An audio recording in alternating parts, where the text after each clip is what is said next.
Hey guys, Kamina the coach here. This is like, I don't know, a video a day for like a week or something. And I don't like that the camera is like coming from the bottom instead of from the top, but I can't get it situated right. So let's see. I don't know. We'll try one more time.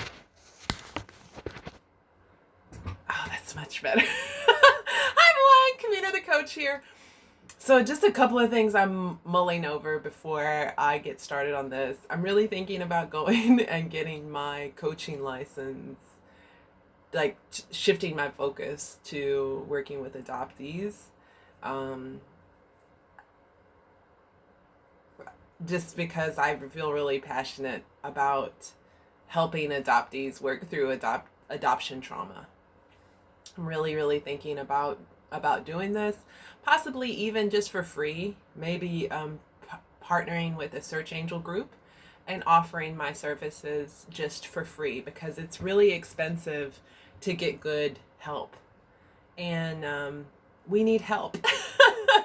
So drop a comment, let me know what you think about that. I'm also considering starting another channel just for adoptees, because this channel really is more, and it has a lot of things that are good for adoptees, a lot of things that I've discovered about healing tips and techniques, and then something totally non-related, working and living abroad. Not completely non-related, because we have to work through a lot of issues to get past the fear of living abroad, right? So not completely unrelated, but I don't like the disjointed feel of the group right now, or of this channel right now. So let me know what you think in the comments. I may have to stop this partway through because my car is stuck in the yard in the mud, and roadside assistance is coming. So if you see me look out the window, it's because I'm waiting for the tow truck. So glad I paid that $10. So anyways, I'm rambling. I'm rambling because I'm nervous. And again, it's because I have a really hard, it makes me really nervous to talk about race, because I've been race shamed so much. So this video is on race, at the risk of sounding like a broken record, but not just about race from the perspective of a potentially biracial, transracial, late discovery adoptee. Wow, I have so much stuff to unpack, and thank goodness I've been doing the work. I'm so thankful that I'm here now, having done a ton of work. That's kind of why I want to offer my services to people, because God, I can't imagine being here without having done the work that I've done. So before I start this video, I would like you to think about some things. And I did kind of steal the storyline from a TED Talk that I watched. So I want you to think about all the things that you value in your life, and where is it that you learned these values? So think about it. Do you value family? Do you value religion? Do you value cleanliness? So just pick one of your values. You got one? Okay. So where did you learn that? Where did you learn to have that value?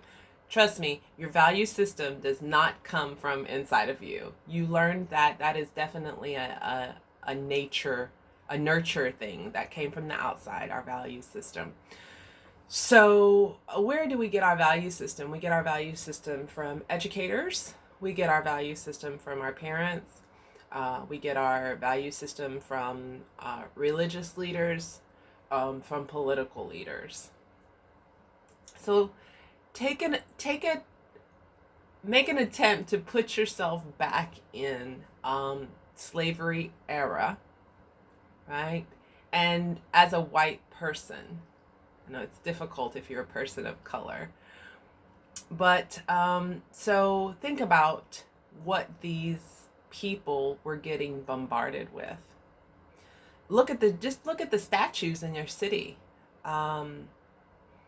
So the people who supported slavery were in very high regard. There were teachers, PhDs, doctors, political leaders, teachers in schools, medical professionals, religious leaders. They would actually find verses in the Old Testament Bible that, the slave should obey the master and blah, blah, blah. So slavery was reinforced in every in every place that we obtain our value system. Slavery was enforced in that. So I'm not defending racism. What I'm saying is that I do understand. So, and potentially my ancestors, I understand, even if somewhere in their heart they felt like it was wrong, I understand how difficult it could be to go against what all of society is telling you is right, even when it is so very heinous and brutal. Just look at what's going on in the world today. What is it? January 29th, 2021. Just look at what's going on in the United States today. So, I condemn slavery, but I don't necessarily condemn it, and it was the same thing for the Nazis. Not every Nazi soldier believed those things. Guilty by association, right? Let's just condemn them all and throw them in the fire. So, okay. So anyways, so just laying that groundwork, saying that I understand. So if you don't know my story, I am a transracial adoptee, meaning that I was adopted by a white family. We're going to assume biracial, half white and half black. We're just going to assume, look at the hair, look at the color of my skin. I'm probably not. I have had Ethiopian people come to me in, like, when I lived in the Middle East, and they were like, "You're Ethiopian," and that would be great. But odds are I am biracial, half white and half black. Why don't I know? Well, I'm also a late discovery adoptee. I didn't find out I was adopted until I was 32. So I don't know anything about, and then she told me some information, but she had lied so much at that point. My adoptive mother, she'd lied so much at that point. We don't know if that's really true. But and I was born in 1979. So, race. What was going on racially in 1979? So that was post Roe v. Wade, post Jim Crow era. But we're talking about not long past Jim Crow era. Maybe 10 years, 10, 15 years post Jim Crow era, post segregation. I know my adopted mother went to a segregated school.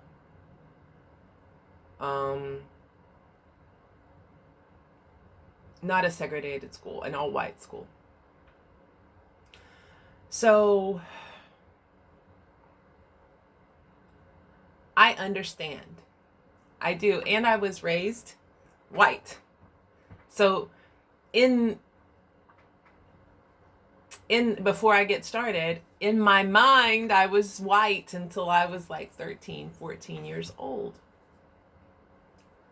So to say I understand is not lip service. I do. I understand. I understand. I also can empathize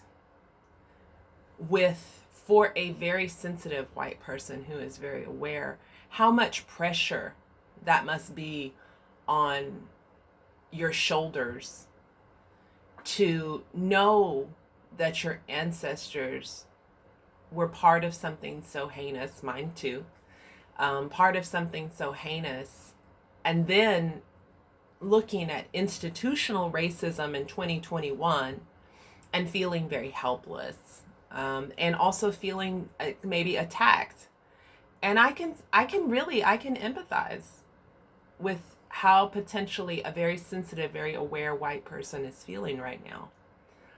Okay, so I'd like to paint that first. I'd like to say that first because I get called racist a lot. So now I'm going to talk about the fact that, so it's very important, the fact that I'm a biracial adoptee, and they're a biracial transracial adoptee. So being two different races, and then specifically white and black, and then having been adopted by white people who erased my blackness. I listened to a podcast on Who Am I Really today, and I really love David Davidson, but and there's another one, Adoptees On, and I love her as well, but it really bothers me because I don't see people of color widely represented, and I don't see, I want to see a representation of me, and well, the truth is there's just not a lot of me out there. But so I have found another transracial biracial adoptee, and then I just heard a transracial biracial adoptee speak on the show, and both of these other half white half black people who were adopted by white families in one way or another mimicked my feeling about finding my birth family. So before I say what that feeling is, I just want to say that our feelings are our feelings, and we're justified in how we feel. So if you've watched some of my previous videos, I've said that in preparation for reunion, I am beginning to construct a letter to my potentially white mother, letting her know that I'm okay. I didn't go to a good family, but I am okay in spite of that. I'm not angry at her, and I don't blame her for anything. And that if she wants to be in relationship with me, that I need to hear that she accepts that I'm black, and that she acknowledges that I'm black. That she acknowledges that I'm black, that she is okay with not keeping the secret, that she's okay with letting her family know, and that she is willing to be an advocate. So what does that mean to me? What that means is that she's going to speak out when she sees the wrong. And if somebody says something wrong in front of her, she's willing to speak out against that. Well, I'm her daughter, and she should. So in it, and then letting her know that if she's not okay with doing that, that's okay. It is. It's okay. I understand. I really do. I understand. But if she can't do it, if she can't find a place, or if it's just not in her heart to do it, then we can't have a relationship, because I can't go backwards in where I'm at in my journey of discovery and acceptance of loving my little black girl inside of me, and validating the little black girl inside of me. So I've also heard, so what do we, our common, so this is what's probably going to set you off if you're not an adoptee, and possibly if you're not a person of color. So this is what potentially may rub you the wrong direction. So essentially, what I said, I won't repeat their words, what I said to my search angel was, I'm not really interested in my birth mother's family as much. And that triggered my search angel, and it made her uncomfortable. And I really had to work through dealing with her trigger and her discomfort with my feeling about this whole situation. And so there's only 3 of us thus far that I've heard speak this truth, but ultimately it is that we want to see our black family because we've not seen ourselves represented. And that is not saying that we hate white people. It's not.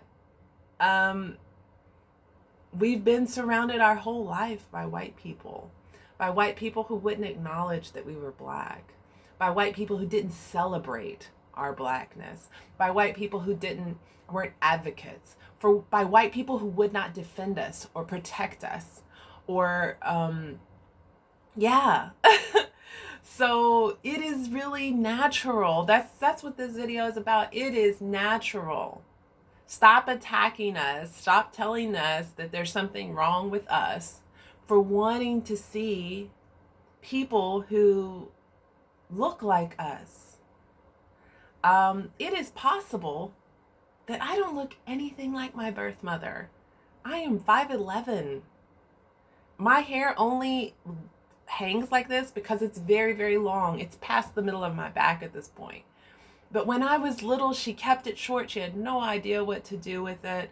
I'm very obviously not white, but I was brought up like a white child, and I was surrounded. Now, don't get me wrong.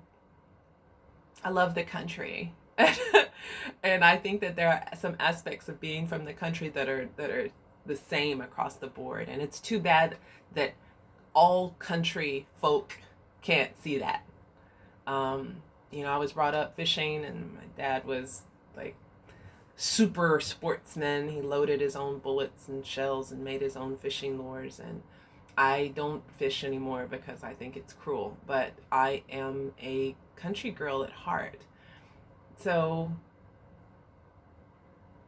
my point is, just because I'm not really excited about or tremendously interested in my white side of my heritage does not mean that I'm racist. It doesn't. It just means that I'm looking for my mirror.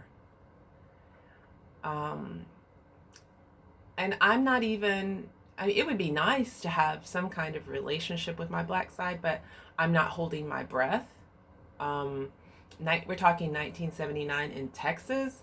So I don't even really expect my story to be that positive, to be quite honest. It could be rape, it could be an affair. I just really doubt that they were together. It's probably not the most positive story. I do want to know my story. I want to know my medical background. And on the black side, I really want to know what they know about our ancestors. I want to know if they can trace our ancestors back to Africa. I want to know if they can, if we have any, like, Harriet Tubmans or anything like that in our family. I really want to know that part. I want to know that history. Why am I not so interested in the white history? Well, it's just not, it's a little scary. It is. It's a little scary. It would be amazing if it would be amazing if I had really awesome freedom fighter white family. That would be great. But I'm not really holding my breath for that. I really know what I want from my reunion. And it is not your place to tell any adoptee what they should want or what they should be searching for in reunion. And when a biracial, transracial adoptee says, I'm really looking for my black family, it's not a blow to you. It's about us. It's not about you. Don't take it so personally. And we're not racist. We're not racist. But we have been victims of racism our whole lives. Can you dare to empathize with that? So anyways, that's my story, and I'm sticking to it. Let me know what you think about the coaching and stuff. I don't really have anybody right now to bounce stuff off of, so I'm thinking about, going back and getting the certification to switch to coaching adoptees. Maybe pro bono for a while. And gosh, I just love you guys. I love you guys. Thanks for going through this with me. I'm still unsure about Tanzania. I still have some time before they send me my teaching. They've already got my teaching license and stuff. I'd like to see how my reunion goes before I go, but I'm probably going to go to Tanzania. So anyways, for all of you, sending you love, light, peace, and joy. Until next time, I'm Kamina the Coach, and I'm out.